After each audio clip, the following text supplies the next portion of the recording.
So what can I say to you? When I'm off there, had to fall back. You got everybody thinking I'm all bad. You know the truth. I was always holding you down. You down. Baby. Ain't what it seems for this girl. What is love? What is love? You believe it if I told you. Yo, what it do, man? This is your boy, North End Floyd, man. This is episode 224. This is the Kickback Podcast, man. And I appreciate everybody that's tuning in right now. We're also going live on YouTube and we're going live on LinkedIn. And I have a very important guest this Friday who I am humbled and I'm grateful that she took the opportunity to come here to be on the show. So I got Miss Sheriff Zena Stephens. How you doing back there? I'm doing great. I'm humbled, man, that I got the invite. Yo, I was just saying, like, you was the first person to actually ask, like, where to look. Nobody ever asked that. I didn't even think that was that was the deal. It caught me off guard for a split second. So, how's your day? How you been doing today? It was good. I was excited. Woke up excited. Always like a good conversation, Floyd. And so I was excited to come here and kind of spend the evening with you. Yeah, when we was talking, like I was surprised you said yeah, because you're just so high up there, and it's like, maybe she might say yeah, maybe she's too busy. I don't know. So I was a little nervous when AJ was introduced us. So Nah, I'm from this community. I'm no matter, these are positions, these are jobs, but I'm just a regular old person, a regular hometown girl. Okay. I don't know if anybody's been telling you this, but you had the big speech maybe like a month ago. I didn't think it was a big speech. You mean the press conference? Yeah, the press conference. What prompted that press conference though? So a lot of people think the shooting that occurred at Rogers Park is why the task force happened. That is absolutely incorrect. We had already started. First of all, we'd already been a part of that task force. Mm-hmm. We had already started putting it back together prior to the Rogers Park shooting, just because of all the other violent crimes in our community.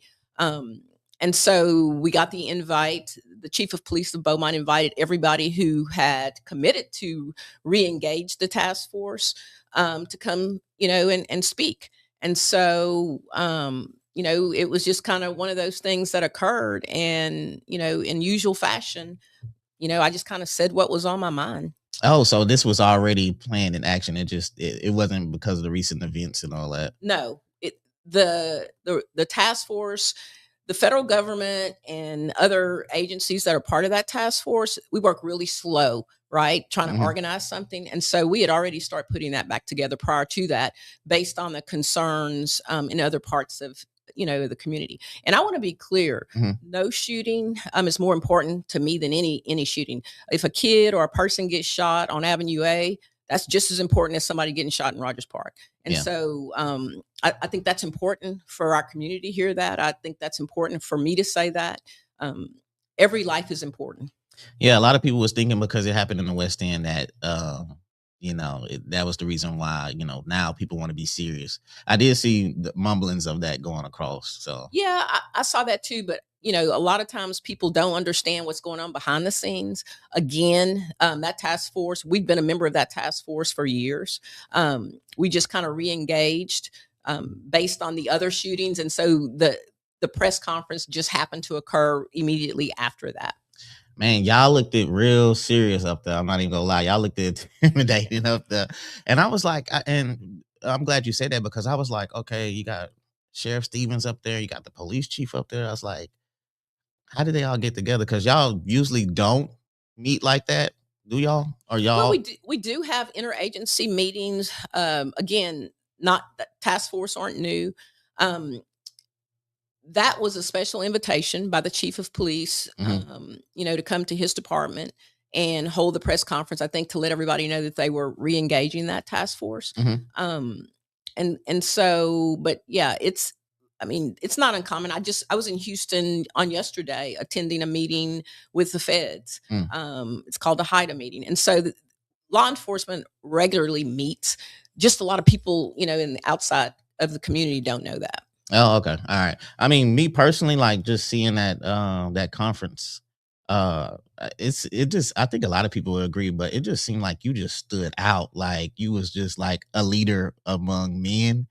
Uh and what Well, Floyd, there was a lot of things going on for me. mhm, Some of the things that I said, I'm very passionate about it because I grew up in this community. mhm, And so when we talk about violent crimes, um, specifically juvenile crimes, juveniles to me are 10 years old. Between our age group right now, probably 10 to 17 years old. okay. A lot of the shootings we're seeing, very few are in that age group. Most of them are between 17 and 25.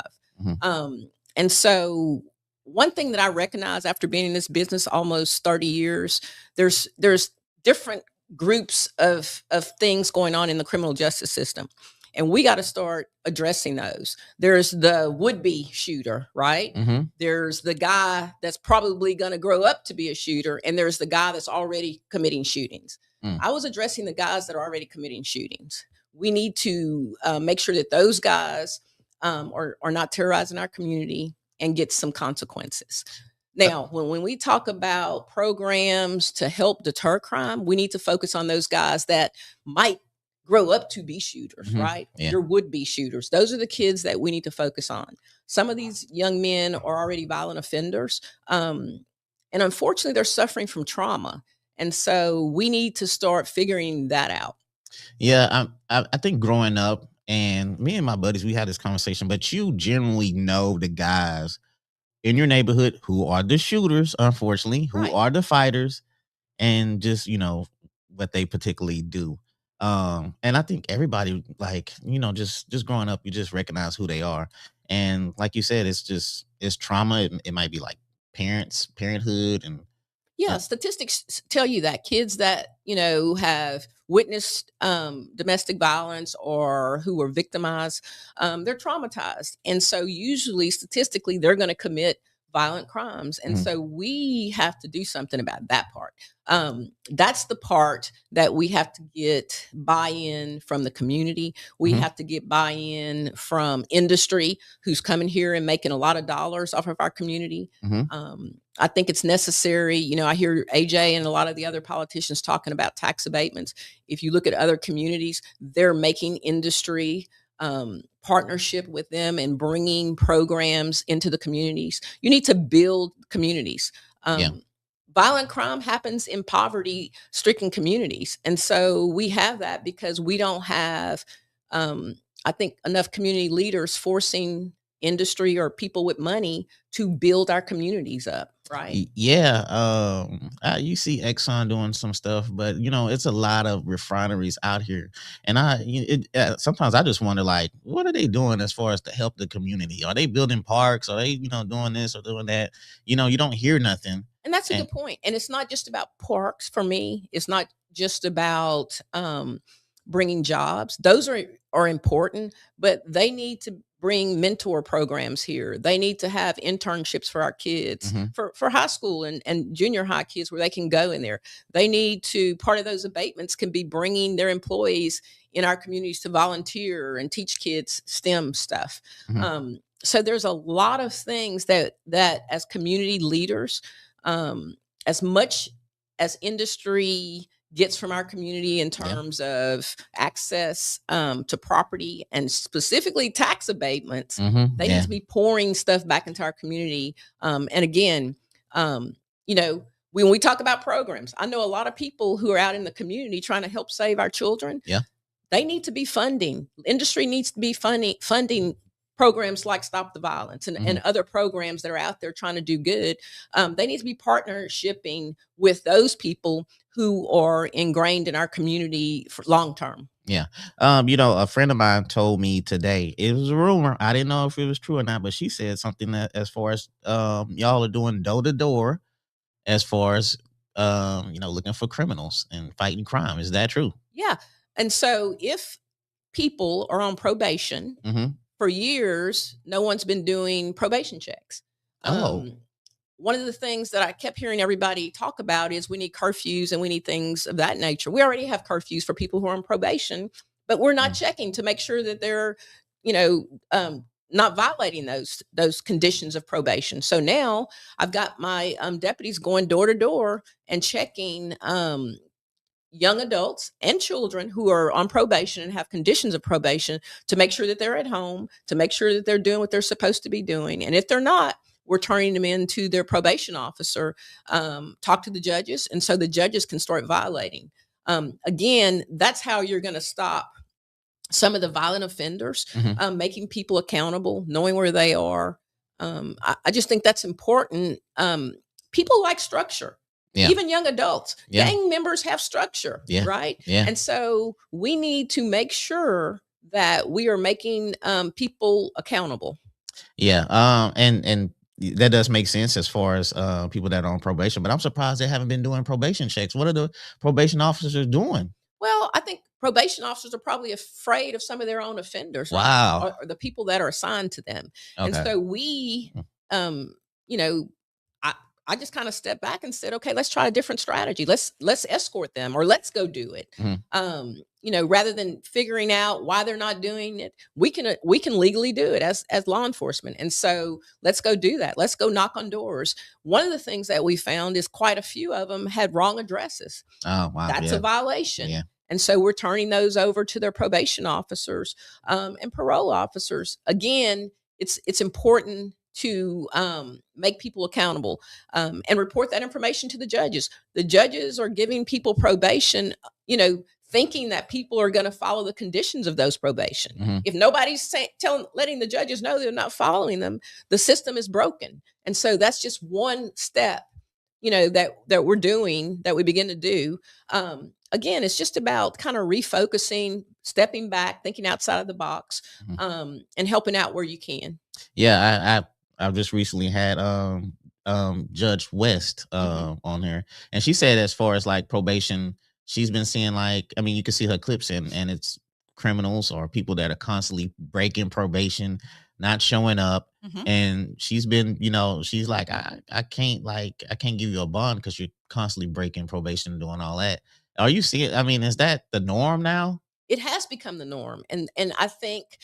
And no shade to probation officers. I think everybody is maxed out, right? Everybody's got a caseload. Again, they're dealing with some violent offenders. And so a lot of times they don't have weapons. They're expected to go to dangerous people's homes, or dangerous individuals and check on them. And so I understand some of the fear in doing that. And so if the opportunity presents itself, and it has for me or my deputies to go out there and doing it, that's what we've been doing. Our census in our jail is up because of that. Unfortunately, again, the judges have been violating those individuals, when they come back before the judge and they have to answer those questions as to why is your address incorrect here? Why did you violate your curfew? Why don't you have a job? Yeah. I was watching one of the guys that was on probation. He, 17, 18-year-old young man with 4 or 5 kids and no job. That's creating more trauma for our community, right? Yeah. And so we have got to get that young man in a system and start having conversations and plugging him into resources. And he has a choice to make, whether he's going to get a job and follow those conditions of that probation and take care of those kids, or he will find himself in a system and his kids will be, our responsibility. Now, you said you care so much because you're from Beaumont. Where about in Beaumont you from? I grew up in the Pear Orchard. Okay. Yeah. All right. Okay. The P. I went to South Park. Oh, okay. Somebody did say South Park, something greenies or something. South Park greenie. That's what they called y'all? Yeah. A lot of people, it's a mixture between the Hulk and Peter Pan. Okay. I never knew that. South Park greenies. Okay. All right. So how was it back in the days growing up in the Pear Orchard with you? Well, one of the things, I came up, it was, the lottery. Some people across the street went to Hebert. I got the lottery ball and I had to go to South Park. Oh. And so, I had a really dedicated mom and dad. I still am blessed to have them. My dad's 90. My mom is 83. And so no means were they rich, by no means, but they were supportive. A lot of families don't have that today. And I recognize that, we didn't go outside if we didn't clean up or we didn't go to church, and so structure is important. I understand that. wealth was not that important. I tell people jokingly, I was drinking Starbucks before there was a Starbucks. My grandmother used to make me coffee milk, and pour a lot of sugar in. And I look forward to that, sitting with her and talking and drinking coffee, but sharing some of those stories. They combined didn't have my grandparents, all four of them combined together probably didn't have a 12th grade education, right? But what they had was the ability and pride to go to work every day and teach us to try to provide for our families. And they also knew the importance of us trying to get an education. Yeah, for some reason, I don't know. Grandma's was like that. My grandma used to be like that too. She would make coffee, and man, she'll get her cup, and we'll all have a cup. It's like we're like 10, 11 years old drinking coffee. Yeah, and I miss that, but I equate that to that was bonding. That was sitting down, sharing stories. That was just old fashioned love. And what saddens me about that is I realized that as I walked through the jail and I talked to a lot of our inmates, they didn't get that. Some people are in that correctional facility because they're victims of circumstance. Yeah, they didn't get what you and I got. Yeah, and that's the thing too. It's like you said, the structure is discipline, and sometimes it takes them to go to jail to get that structure and discipline because they don't get it nowhere else. Right. And Floyd, I'll tell you, and everybody hates to talk about it, but we do have a part of our population that is directly affected by systemic racism, right? Communities, that are entrenched in poverty. That's still a symptom of racism. Yeah. And so I'm not making excuses for that. Yeah. But we as a community have the responsibility, I think, again, that's why I say it's important for our leadership, including me, to pour back in and try to build those communities up and not leave them behind. Yeah. And that's one thing, like, as far as my podcast name, I like to go by North End Floyd. It's just not just because I'm from the North End. It's just to show people from outside the communities that they do have great people in the North End, Pearl Orchard, or South Park that are doing great things. I had to see the attorney, Miss Cherie Reed on there. She's from the North End, and it's just to represent, because sometimes people on the outside looking in, because the media, mostly what they post is unfortunately crime out there, and so people have this stigma when they look at certain environments that everybody out there is bad. No. So and I am a believer that we have far more people doing good in our community. I can tell you, in my crime lab alone, I probably have 4 individuals who were kids, years ago, in high school, who have gone to college and gotten engineering, chemistry, or biology degrees, and who now work in our crime lab. And I'm proud of that. Those were youngsters who toured, our correctional facility or the crime lab or those things. And so I'm proud of that. There are a lot of positive role models, not my age, not your age. I'm talking about youngsters in our community that we don't talk enough about. Yeah, and that's what I was talking to AJ about too, like as far as when they had the BU in Westbrook, as far as they did the celebration thing at Riverfront Park, along with what's the event, the event they had also with it. And like I said, as far as celebrating them, I thought that was a dope thing. Yep. But I also was thinking, like, we need to do that for our scholars out there too, that are doing good things, that are going to these colleges and absolutely becoming in that. So you know what I call my kids who work in that crime lab? Super nerds. Yeah, but it's cool being a nerd, man, out there. We can't win cases without super nerds. They work our DNA cases. They work our you can't win a DWI without them. They do our blood test. And so when we have crime scenes, I want my super nerds out there. And so I'm very proud of that. And so I 100% agree. We need to celebrate those individuals too. Yeah, exactly. And like I say, it's cool to be a nerd out there. I like to tell my daughter, like, be a nerd, like what you like and stuff. I mean, in this podcast room, a lot of people can't see it, but I got some nerd stuff in here. I got Star Wars posters and Star Trek and all kind of. So yeah, there's no shame in that. Yeah, it's cool to be yourself. I know recently you was on a roast. They roasted you. Yes. Now the roast that I usually see is on like TV. They get a little harsh. Were they kind of harsh on you, or it was a fun thing? But it was for a good cause. It was fun, and it was harsh. It was your employees making fun of you, and your, and I'm good with that. They wasn't scared of the backlash from you. I wasn't, and they weren't. Okay. We raised more money than they had ever raised before for the, the food bank. Okay. And one of the things that I asked them to do is make sure that the majority of what we raise go to local people who need help. Mhm. And they assured me of that. And so, it was for a very good cause. Yeah, it was the Spindletop Rotary Club. They do a lot of things and stuff. They do. I gotta get familiar with them, but they're actively involved in the community. You say? Yep. And so a percentage of what we raise for that roast will go again to the food bank. And that's really big for me, because I know that they were, with inflation and they were having a shortage. And so again, I want to make sure that, I see people coming to our jail. A lot of the crimes that are committed are because people are hungry. Yeah. We have a huge mentally ill population that come to the jail on a regular basis. We have a huge homeless population. And so it's important for me to know that I'm doing what I can to make sure people have the bare necessities, food. Yeah. Yeah, that is true. I mean, it's a lot of homeless people out there, and you would think like the best route for them to do is just go to jail so they can get fed and stuff. So I just recently visited a friend out there in jail. I didn't know they had the texting where you can text them and stuff. You mean like the tablets? Yeah, the tablets and stuff. And so he was like, "Hey man, I could text you." I was like, "What?" I'm thinking something illegal. I'm like, "Nah, bro, I don't know if you want to do that." He's like, "No, we got tablets in here." And I was like, "Oh, okay, all right." So I was like, "Dang, technology is advancing for him out there." So I was able to get that right after COVID. Okay. I contracted with a company to bring those in. Super important, because one of the things that I recognized is that was a long time for people not to be able to visit their family members, right? During COVID, we couldn't have visits. And so at least with that, they can, they get charged. Their family can put money on their books. And so they have to pay a fee, but they can, literally they can see, they can FaceTime, they can visit their family, and friends. If they move the tablet away from their face, it automatically, like if they try to show, body parts or something, it automatically cuts off. And so, but they love it.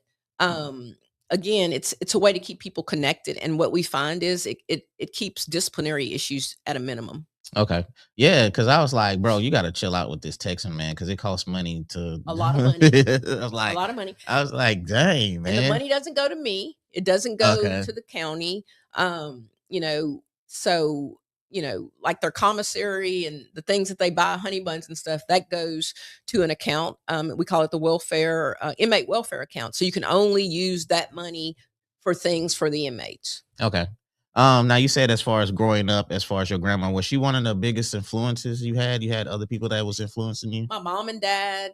I had good teachers. I had a village, and that's why I believe it's important, to give back. I spent a lot of time mentoring and inviting people in, because I had that, our school at South Park, or I was on that track, but the schools weren't these big mega schools, right? No. And so in a smaller school, all the teachers knew who you were, the principal knew who you were, all the kids, I was an athlete, and so I was always busy. But I attribute all those people pouring into me, and that was really important to me. I still see some of my teachers, white and black, who I can't thank enough, because they didn't have to do the extra stuff. One of my teachers, was my speech teacher.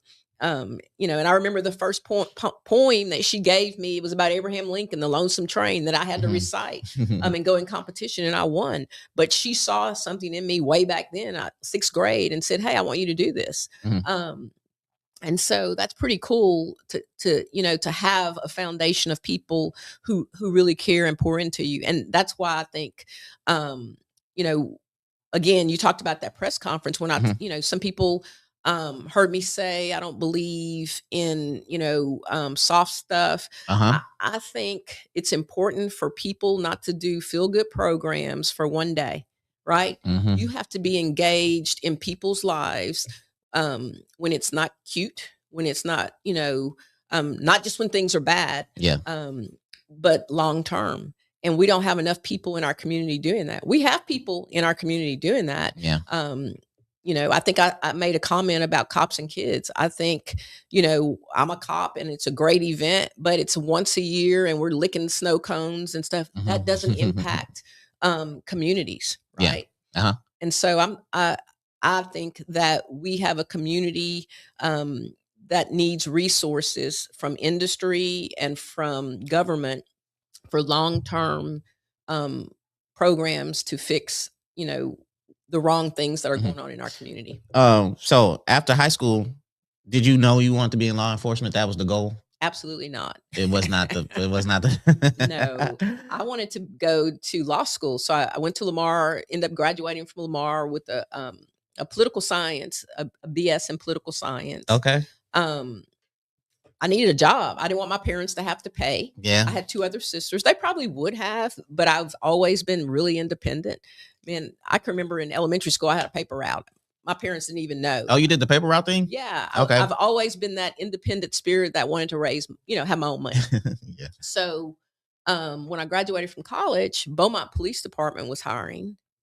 So I, got on over there and, I started really enjoying it. I was really naive because I grew up with a Catholic girl in our Mother of Mercy church, sheltered from all the things that were going on, in the world. And Mhm. so now I'm riding a police car chasing stolen vehicles or, solving people's problems. And I loved it. I'm an adrenaline junkie for sure. And so Mhm. I quickly found myself enjoying it. Adrenaline junkie. Uh-huh. Oh, okay. So you're the person on vacation doing the hang gliding and the zip lining and all that. I've done them. I've done all those things. Okay. Now though, I think you transition from that point to where I am now that when I'm on vacation, I just want to go sit in a pool and have a couple of cocktails and chill. Yeah, I mean that's how my parents is.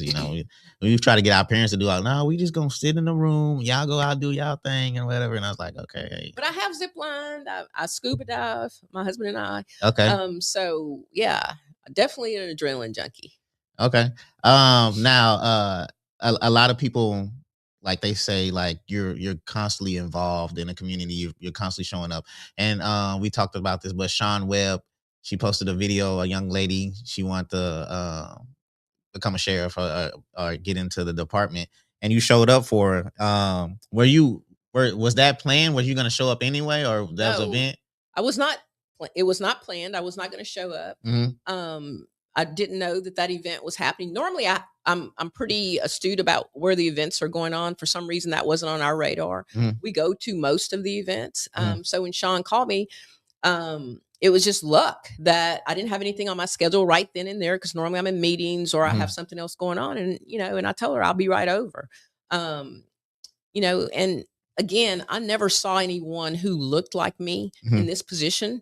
And so I think that's also part of the responsibility that we have, not just me, but I appreciate Sean doing that, letting me know that there's some, little girl or young lady out there that may have dreams, of doing something like this and going over there and touching her and talking to her, letting her see that it's possible. Yeah.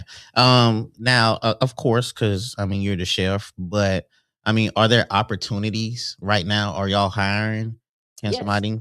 Yeah, we always are taking applications. We have a standalone HR department separate from the counties, and so people can go there and apply. But they can also go on, the Jefferson County's website, Jefferson County Sheriff's Office website, or Jefferson County website, and look for the positions, clerical positions and corrections positions. Okay. Now you're the first African American woman sheriff in Texas, or I mean, first woman. I am the first female African American in the state of Texas. Okay. All right. So how does that feel being a part of history? Well, when I ran for sheriff, I wasn't trying to accomplish that. I didn't realize that. It's kind of bittersweet. In 2016, when I ran and I took office in 2017, you would have, I know for a fact that I'm probably not the first qualified African American female to have been sheriff. And so, I'm glad that we accomplished that. Now we can get on with it and get others. Yeah. That's why it's important for me to show up for young ladies like the young lady that Sean said. There are a lot of people who are qualified to do this job who just haven't been given the opportunities. This was a male dominated, career path. And certainly years ago, not that long ago, it was a racist career path, right? Yeah. And so breaking barriers is never easy. When I started over 30 years ago, there was no Me Too. There was, Yeah. I can tell you stories about racial and sexual discrimination Mm-hmm. that nobody would have cared about 30 years ago. Yeah. How do you build confidence in a like a male dominant space like that? Well, it's about showing up, doing the job and doing the job, consistently, Mm-hmm. um, never having or expecting somebody else to do or carry your load. And I think that people know that I'm gonna put the work in. The guys over the years that have been there know that I'm gonna put the work in. And how long you been sheriff as far as So I was elected in 2016 November, okay. and I took office in January of 2017 the first time. So I'm in my third term now. And when is you just got elected last year? Yep. So my election runs the same time the presidential election. So Oh, it's every 4 yeah. years. Mm-hmm. Okay, all right. Yeah, because we was talking about that with Judge Raquel West and like as far as like AJ and the mayor and stuff like that, they do it every 2 years and it's kind of hard to Right. Those are tough races every 2 years. yes, it's kind of hard putting your foot down and trying to make a, a statement and then you're running for election again. So Well, you don't start getting your policies and things in play. It takes 4 years to kind of, change the culture. When I first got there following a guy, mhm. Changing the culture in an agency takes a while. I remember, there was a policy where you couldn't have braids. And all the young ladies in the jail and men for that fact, in our policy manual, it was you couldn't have exotic hairstyles. That was one of the first policies that I changed.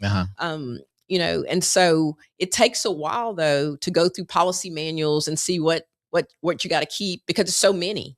What you're going to keep, what you got to get rid of, what works, what doesn't work. And so 2 years I can't imagine. 4 years, 4-year chunks you can make some changes. Now that I've been there, we're doing some really good things and trying to fix the place up. Yeah, because a lot of places still have that as far as like your braids and the color of your hair and you're seeing all this happening at schools. I think people are getting kicked out of school because they have braids or locks and stuff like that. So I mean the changes that you made, I think it's slowly across America people are making that change. It's unfortunately that I just can't imagine and simple things, even things for the inmates. People won't believe in, and a lot of the women organizations in our community I've kind of partnered with.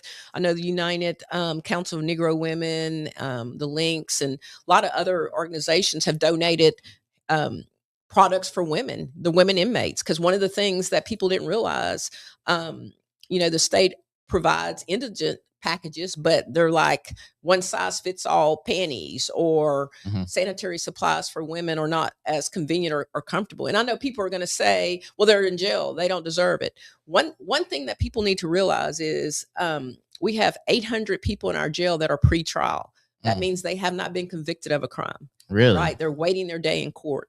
And so to me, it's basic human compassion to give people basic human things to exist, whether it's shampoos and everybody doesn't have family or friends to put money on their books or to get them some of the things that you need to survive. Yeah, and that's the thing. But why are they waiting so long to get trial though? Because some of them are in there for like months and stuff. So years. We're trying to move the docket. I don't control that. But I think one of the problems was COVID, right? And so everything shut down. And I knew then when we shut back up, it was going, if we go at the same rate, hearing cases, moving those dockets, with the amount of judges, first of all, I think our community has outgrown the number of courts that we operate. I think we need to operate more courts to move, people out. It is not okay at $140 something a day to be housing people in a jail pre-trial. That again, that's people that haven't been convicted. Some of those people are going to be freed when they get their day in court. They may plea out and get credit for time served, or they may have their day in court and go to prison. but that's a long time for people to wait for their day in court. Yeah, I think I seen a video. You said a guy was in there. He said he didn't supposed to be in there. And you went and checked, and he didn't supposed to be in there. That's a whole nother issue. That's people getting arrested. And we have put some stuff in place now to check. I've got people checking every day to make sure that doesn't happen. But we had systems in place where people get arrested on what they call a pocket warrant. Mhm. And that warrant, a police officer or agency may go to a JP, and the JP didn't get the warrant entered into the county system because it didn't go to the DA's office. And there's no way for us to know because the county's computer system was so antiquated that Mhm. it wasn't connected. Everybody doesn't know what everybody's doing. Yeah. And so there was no way to know, which is why it's important. Again, for me, I go through that correctional facility and I try to talk to a lot of the individuals back there, because that day as I walked by, the young man said that, "Sheriff, I'm not supposed to be in here." Uh-huh. And I stopped and I heard what he had to say and went up to the office and checked. And sure enough, when I called the DA's office, they said, "Zena, we dismissed. The case was never filed." Mhm. And so I told them, "We're getting you out today." And we were able to do that. Yeah. Now, as a woman in law enforcement, what are some of the challenges that people might not see that y'all face? Because I got a sister. She's in law enforcement too. She's a detective. I don't know what's her title. She always brags about the title she got, but shout out to my sister Taisha Hope. But she's a detective over there at Beaumont Police Department. So, what kind of things do as far as women go through in the field? Can you say? Or Yeah, I think it's gotten better. Again, I tell people when I first started, 30 years ago, I remember having a guy who refused to ride in the car and let the female officer drive. He wouldn't let women drive. Oh, wow. And I remember everybody knew that. All the supervisors knew that, and they just nobody did anything about it. Mhm. I remember he had a flat, and they sent me over there to pick him up until they could get his car. And he told me to get in the back seat. He was going to drive my car. Man. I'm like, "No, you're going to either walk or you're going to get in." Mhm. He got in the car and he laid in the back seat all the way to the station. Really? He laid in the back, just laid down so nobody was Because he seeing. refused. And he was also a guy that would literally disregard, if we got a call and a female officer was dispatched to back him up, he would disregard female officers. And so, that's one example of, again, sexual discrimination, way back then. And now at my agency, that's zero tolerance. Yeah, right? exactly. Yeah. Racial discrimination, zero tolerance. Mhm. But those are things that, hopefully at all agencies or like mine, Mhm. that are not going to tolerate that. But we have, most women will tell you that they've experienced, I've heard, all kind of things in my career. Again, there was no Me Too.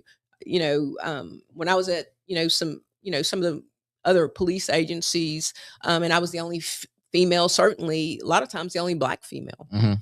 And so, you know, I just think you always have to be prepared. And people have an expectation that you be better than everybody else. Yeah. Yeah, no doubt. Yeah. Terry Roy, he's always bragging on you. He say, "That's my cousin, my cousin." That's the first thing he say every time somebody brings up your name. "That's my cousin." But he had a question. He said, "What's the hardest and most rewarding part of your job?" I think the most rewarding part of my job has been when people come up to you and remind you that you helped them, and you don't even remember, right? Mhm. That you just were doing the right thing and trying to take care of people. And so that's been the most rewarding. And some of them are things that you forget. I think I get a lot of DARE kids. I taught DARE for a lot of Somebody years. said DARE too when I brought it Yeah. up. There's And so, oh, you was going to the schools with DARE? yeah, Okay. I was a DARE teacher, and so Huh. I ran into a young man the other day, and and I'm like, wow, that makes me really old. And so those are good things. The toughest thing is when people don't really understand that you can't do and be everything to everyone. Mhm. I think we are hard on each other sometimes because we have expectations and people don't realize that I have to follow the law. I have guidelines. Um, you know, when I have to terminate or fire somebody, that bothers me because I know it affects families. Mhm. But I also understand, leadership roles require me to do that sometimes. And so, but I don't take those things lightly or for granted. Was it moments throughout your career, 30 years throughout your career, that you kind of felt like maybe I need to this is not it? Or you always just stayed the course? I mean, was the pressure and what you had to go through as far as being, like you said, the only woman, let alone black woman in some of these rooms, like that No, can make people say, you know what, let me try something else, because this is I've gotten, I think, tired sometimes of hearing people. I've been indicted, I've been shot at, I've been called the N word, yeah. But I don't quit fighting. And so I think what disappoints me sometimes is, you know, my husband's retired, my kids are grown. I'm in the fight for other people right now. And I want people to fight as hard as I'm fighting. And, so many other young people that I see coming up are fighting for other people. Right. Yeah. And so you know, I need people to recognize that you got to be in the gap sometimes, and it's not always easy. And AJ and I kind of laugh about that sometimes. That sometimes you look behind you and there's nobody behind you, right? You're fighting for other people, but they not with you. Yeah. And so, but you got to remember what it's about. It's about that little girl that you talked about. It's about the future. It's about my grandkids not having to deal with some of the crap that we've had to deal with. How was that? I mean, I remember a while back when they had that shooting. I think did you already win and it happened, or it happened during it? It was the night of the primary. We were given assignments to, where people were going to go work the election. And I was standing, in our campaign headquarters, and, somebody yelled something, and then I saw I heard a shot, and then the pane glass behind me fell, and my husband was standing out there. And the guy, of course, said the N word. And, I just, I really, I was so angry about that because I had people in that office. I'm a police officer, so I wasn't afraid, but I was angry and scared for the people who were in the office that could have been hurt. Um, for no reason, right? Yeah. Was that guy caught? They got caught. Didn't do a day in jail. Really? Didn't get probation. My husband's still very upset about that. He shot at y'all. He got caught, and he didn't. Should have been hate charges filed. But, yeah, I know. know, That's crazy. I didn't know that. I mean, well, some people. I mean, the court system. So yeah. People came up with all kind of stories that night that it was that we set it up, or if anybody knows anything about me, I'm such a competitor. I don't need to do that.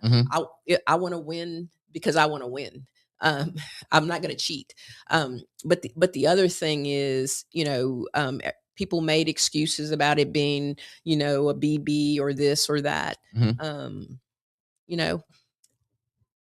We are sometimes not allowed to be victims. And so we had to immediately focus on what's next. Let's go win the election. And that's what we did.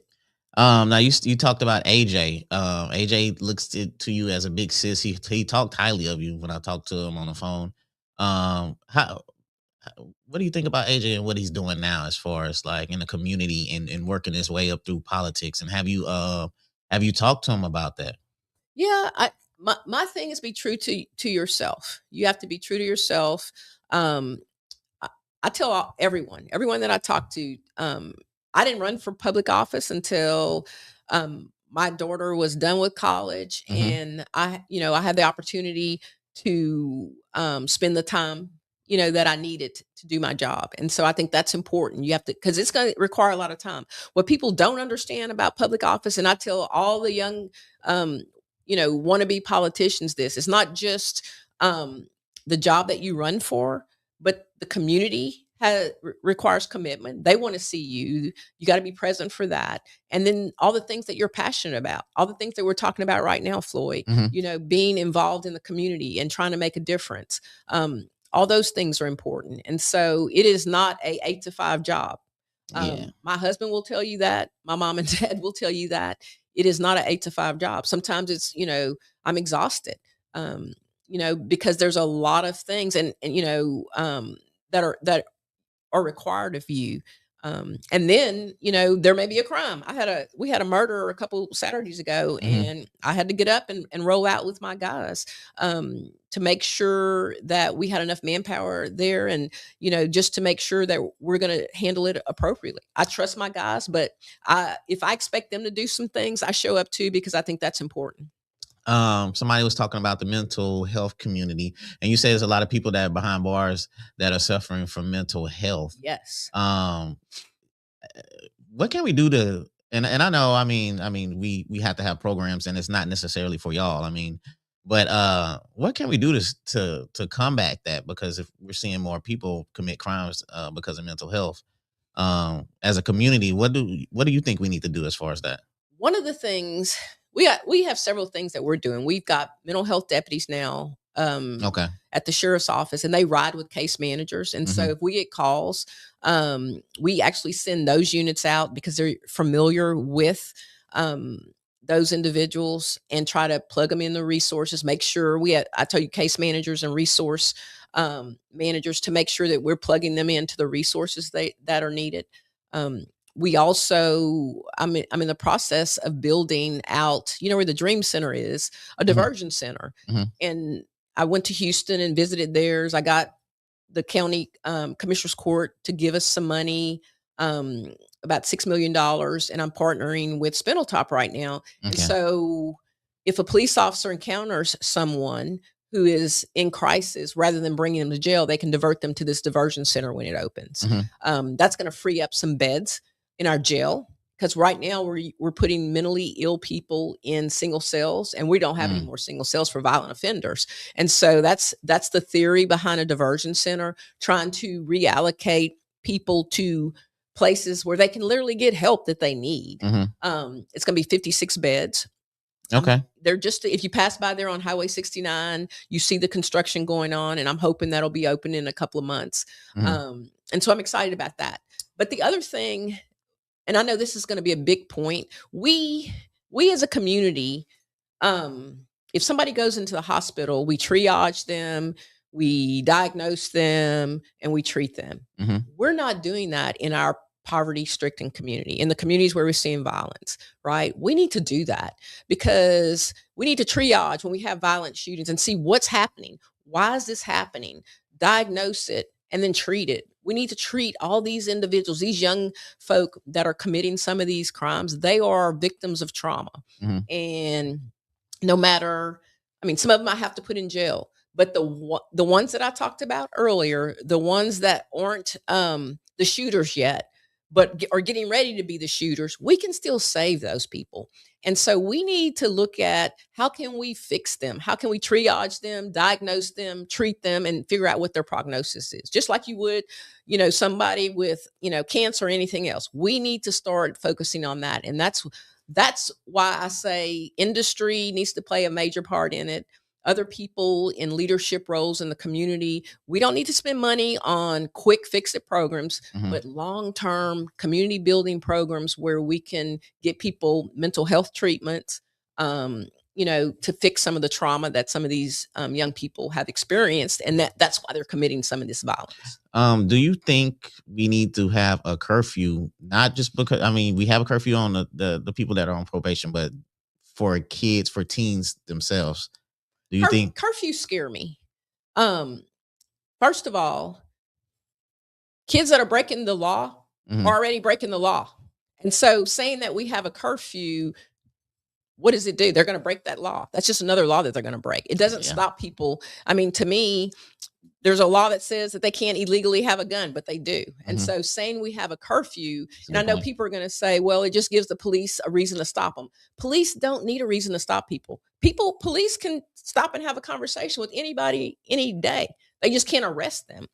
They can have conversations with people. And so I am not necessarily in favor of putting more laws on the books. What we as law enforcement need to do is use the laws that we already have on the books. If you see a kid out late at night, figure out a reason to stop them. And I'm not saying make up. People want to interpret that as make up or do illegal stops. Probable cause is based on legal stops, legal suspicion.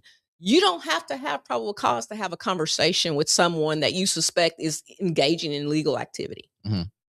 Yeah, and I mean that makes a lot of sense. I mean, a curfew is not going to stop them, like you said. If somebody has a gun, a teen has a gun, they don't supposed to have a gun. They still got a gun, so that does make a lot of sense because I've been seeing a lot of people say something about a curfew. But also I've been seeing the city as far as they've been doing prayers, they've been doing community gathering.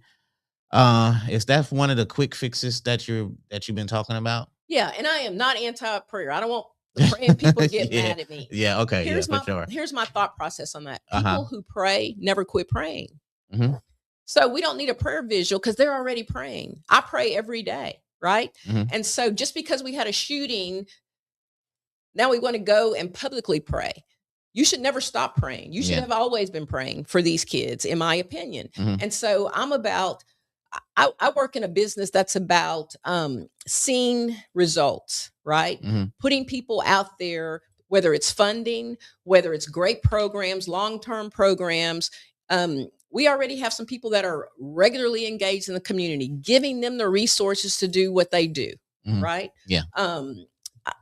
To me, those are the real things. I don't believe in press conference stuff, right? Just let's have something. We're feeling bad about what happened, so we're all going to get together and put it on TV so we feel better about it. But it's not impacting the community. Give some resources to build up these communities. A lot of the communities we're talking about, they're food deserts. They Hmm. don't have any places for them to have community activities. Yeah. It's illegal for people to have guns walking around, juveniles having guns. The more guns you round up before they commit murders, that's what police need to be doing, stuff Mhm. like that. Yeah, you say like food deserts. I remember in the North End for a while, they didn't. I mean, HEB was gone on Lucas Street, so they didn't really have anything out there.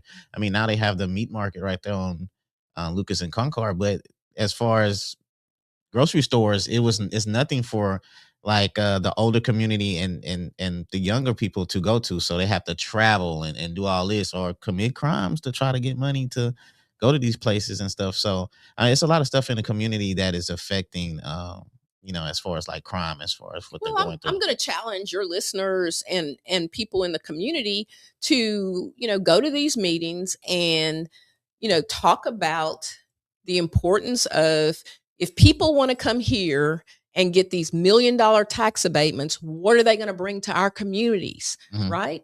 Whether it's grocery stores, whether it's they're going to do business with businesses in our communities. And when I say our communities, not necessarily Black communities, but the communities that are suffering. You can have an agreement that they have to spend so many dollars in certain areas. That's important. That's how you build communities back up. Statistics show that the concentration of crime is in communities that are poverty stricken. Hmm. And everybody wants to talk about Black on Black crime. I hate that term, Hmm. because it's really not Black on Black crime. It is crime. The crooks are going to commit crimes where the victims are. There's the same community, right? Hmm. And so if I'm a Black person and I'm in a Black community and I'm the crook and the only victim there is a Black person, of course it's going to be Black on Black. Exactly. We don't call it white on white crime. And if you look at percentage wise, white people kill white people at like 84%. Hmm. I think Black people are 90 something percent, but you don't hear them saying white on white crime, Yeah. right? No, we don't. And so that fallacy makes it sound like that we're okay with the crime that happens in our community. We're implicitly lawless. We're not. We're not. That just happens to be who the victims are because they live in the same community, right? Exactly. Yeah. I mean, yeah, it's gonna happen in your neighborhood. And so my point is, don't share that narrative. Don't share that narrative. The reason that crime is occurring, a concentration of crime is occurring in certain areas, is because of poverty. It's because of poverty and no opportunity, despair. And so we've got to take the trauma, the despair, and we got to make other people give us the resources to get out of this. And other communities do it. It's Yep. not new. How would you describe your leadership style? I am not a micromanager. Okay. Um, my guys will tell you, and girls, I always talk about a team. I'm very competitive. Okay. I want us to be good. I want us to be professional. If you look at our brand, I want us, to look sharp because I think that matters. Mhm. Presentation when you're out in the public, professional. Mhm. I think it's important to be compassionate. My guys will tell you I talk about empathy. Try to understand the place that people come from, Mhm.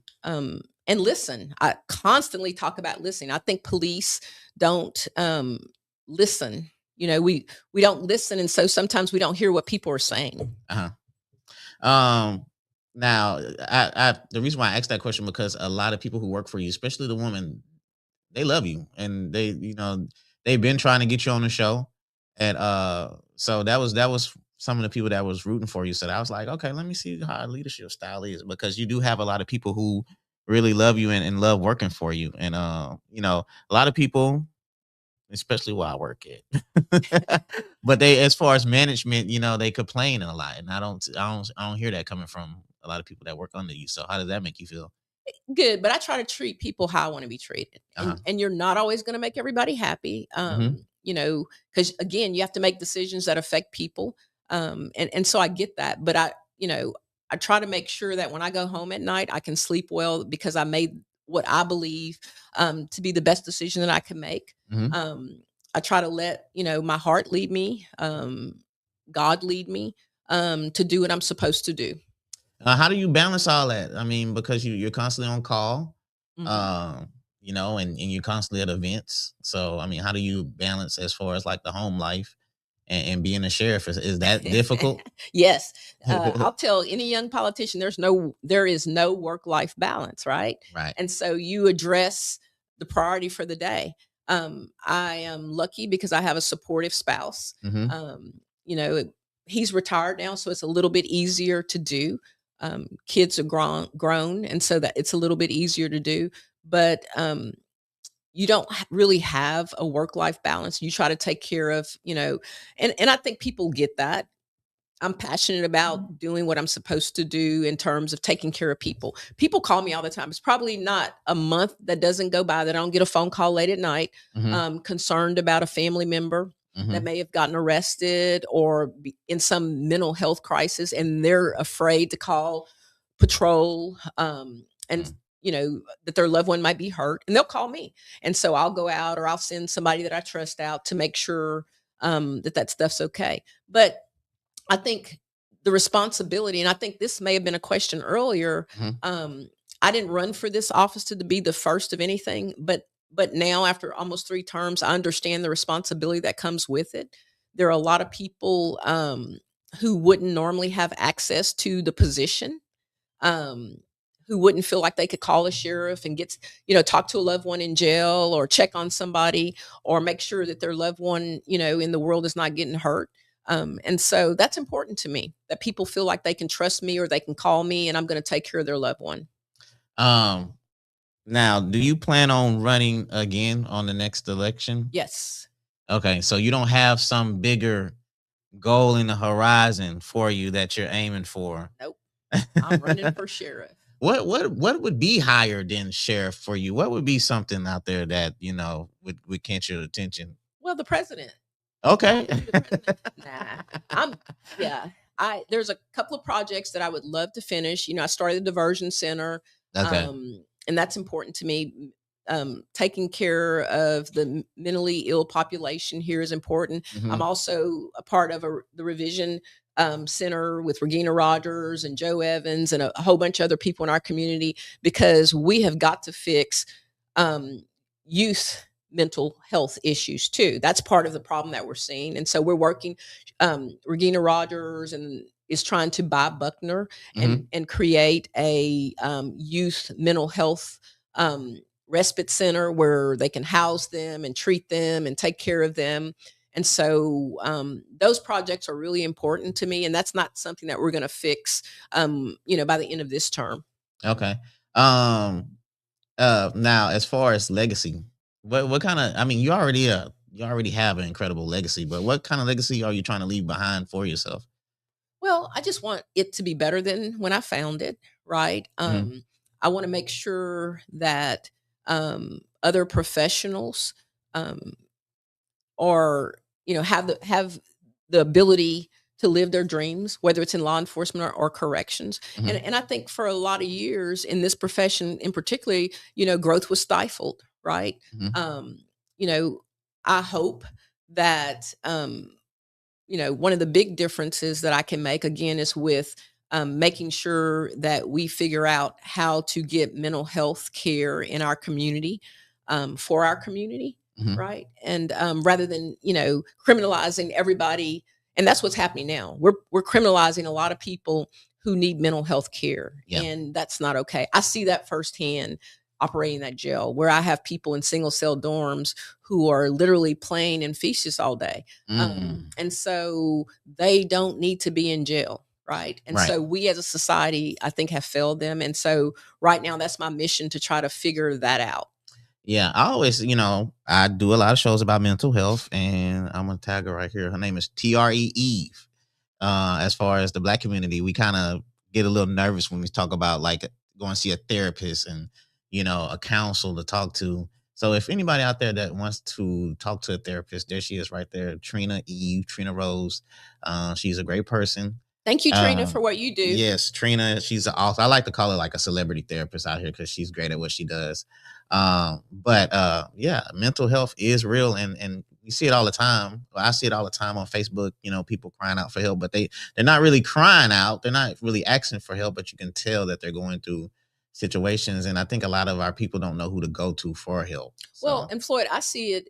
I see they're not getting medical care or mental health care. mhm. And so they deteriorate so rapidly and so fast. And so by the time they have encounters with police on the streets, they're either trespassing or, they're breaking the law and they don't even realize it and they end up in jail. And, Mhm. and so, and once you have criminal charges, then it's almost impossible to get to the other side of the house, the mental health side, to get treatment, because you got to take care of the criminal charges, and it never happens. So now you get warrants issued Mhm. because you get failure to appears and Yeah. all these things. And so it becomes a revolving door. We got to fix that. Somebody said, "Do you see kids?"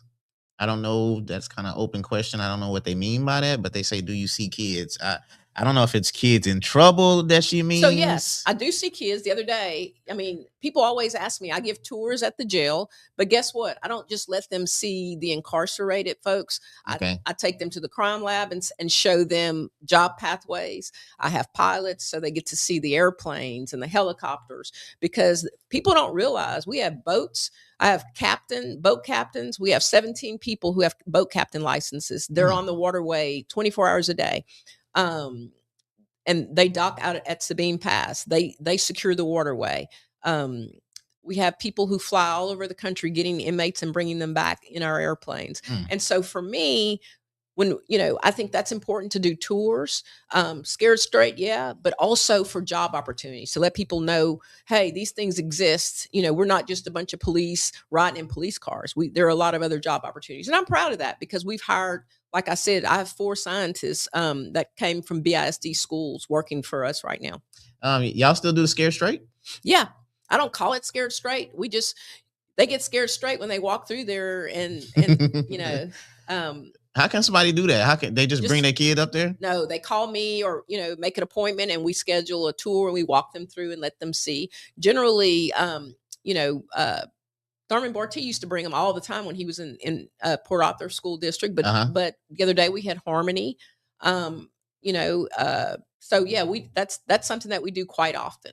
Okay. And I think when I was talking to Judge Raquel West, somebody was talking about boot camps, Mhm. and I don't think they have boot camps no more. Well, they don't call it a boot camp. We still have kids that are, I guess, expelled from BISD, and Mhm. so they are housed behind our facility in dorms, and their classrooms are there. So um, I'm not sure what they call it, but I guess it's a boot camp, because it's kind of um, the way the law changed. In the past, we actually could supervise them. We can't now. They actually have Mm. teachers, but it is located on our site. Okay. Before we get out of here, the last question I want to ask you is, how can we build trust between law enforcement and the people? Well, for me, it's an administration thing. We got to make sure that we're hiring the right people. Mm-hmm. And when we recognize that we got the wrong people, we got to get rid of them. And so Mm. everybody can't do police work, and that's okay. Okay. But But I think a good leader and a good administrator knows that if you see people who are not interacting or engaging in the community the way they should be, I want to know about it. We have internal affairs, but I want to know about it. The final decision is mine. But it works both ways. The other day when I was at an event, the event that you talked about at Riverfront Park, I saw some officers standing shoulder to shoulder, a few of them, and I think they were afraid to interact. We have to start, I don't call it community policing. What I tell my guys is what we were supposed to be doing. Policing. You work for the community. Don't be afraid. And I think that's on both sides of the badge. I think we are so caught up in technology that we no longer have the ability to communicate, to walk up to somebody and interact and communicate. And so that's something that I think on both sides of the badge we got to do better at. But for certain, I think as an administrator, you got to recognize when there's a problem and get rid of that problem. Yeah, that's what's up. I want to thank you again for coming on this Friday, because I know you couldn't have been doing anything on a Friday, and I appreciate you for coming in. And my dogs liked you, so. Well, Floyd, thank you. Thank you for having the platform, not just for me. I think it's educational for all of us who watch you, because it kind of gives us insight on what other people are thinking. Yeah, and like I said, I appreciate you and what you do for the community and the leadership that you provided. And like I said, when I seen you when y'all had that press conference, and I seen you before in other things and other events, but you just stood so strong up there, and it was breathtaking. It was like, like the leadership that you was like beaming off. It was inspirational, and I hope a lot of women and girls and out here in this area seeing that and inspired to become like somebody in your position and field. So I always say we always need more people of color in positions where you at and so on. Well, it gives us access to each other, right? And I think that's important. There's nothing wrong with saying that, right? It's not DEI. I don't know why everybody's afraid to talk about that. It's equity. I earned everything that I got, right? No doubt. And so it's all right to talk about that, but it's important for people to see people who look like us doing the right things. Yeah, no doubt. If anybody missed any part of this podcast, you can check it out on YouTube. I will pin it up on Facebook also. And you can also listen to this on iHeartRadio, Spotify, Apple Podcasts, any platform that has a podcast. I'm on there. So, like, again, I appreciate everybody in the comments. They were saying a lot of good things about you. People were saying you should run for president when you said that. So you might and stuff. So you're going to have to do a lot of correcting from what's going on right now. So if you did run, but that's another story. But like I said, I thank you again. And I appreciate everybody out there that was tuning in, man. We'll see y'all. I don't know if we're going to be doing it next Friday, but we'll see. But I'll see y'all again, man. So y'all be safe out there. Y'all be blessed. Y'all have a good weekend. And y'all be all right. We out of here.